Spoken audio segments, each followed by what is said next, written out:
Karibu ndugu mtazamaji wetu, kama ni mara yako ya kwanza unajiunga nasi Mswati Media, basi usisahau kubonyeza alama ya subscribe iliyoko juu ya video yako ili uendelee kuwa wa kwanza kupata taarifa zetu bomba kabisa za kimichezo.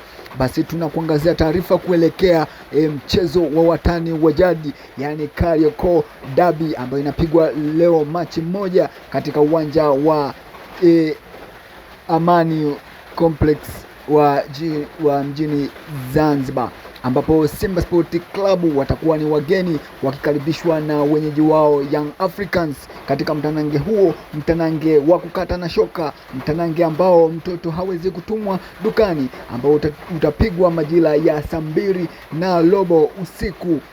Ambapo katika mtanange huo Simba Sport Club ameingia kama underdog, lakini Simba Sport Club amepoteza michezo 6 mfululizo ambayo iliwakutanisha watani hao wa jadi, ambao mchezo wa mwisho uliwakutanisha katika ngao ya jamii, ambapo Simba Sport Club waliweza kupoteza kwa wastani wa goli 1-0.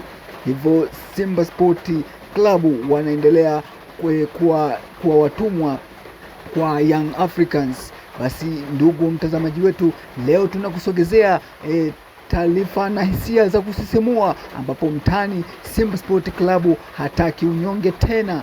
Hivyo ikumbukwe mchezaji hatari ambao na usajili ulozua gumzo sana katika ingizo jipya hili la dirisha dogo ni Libase Gweye. Mchezaji huyo ni mchezaji ambaye inasadiki kwamba ni mchezaji hatari na ni mchezaji wa kuchungwa sana katika mtanange huu wa leo. Hivyo Young Africans na mapeki wa Young Africans wanatakiwa kumchunga sana mchezaji huyo Libase Gweye, kwa sababu ni mchezaji ambaye ana uwezo mkubwa sana wa kumiliki mpira na ana uwezo mkubwa sana wa kupiga mashuti na kufanya maamuzi hata akiwa nje ya boksi.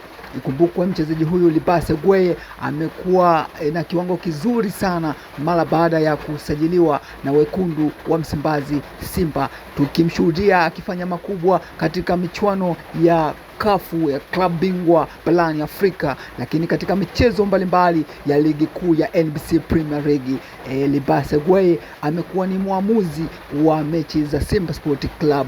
Basi ndugu mtazamaji wetu, endelea kubaki nasi Mswati Media kupata taarifa mbalimbali za kimichezo. Endelea kuwa nasi kwa kubonyeza alama ya subscribe.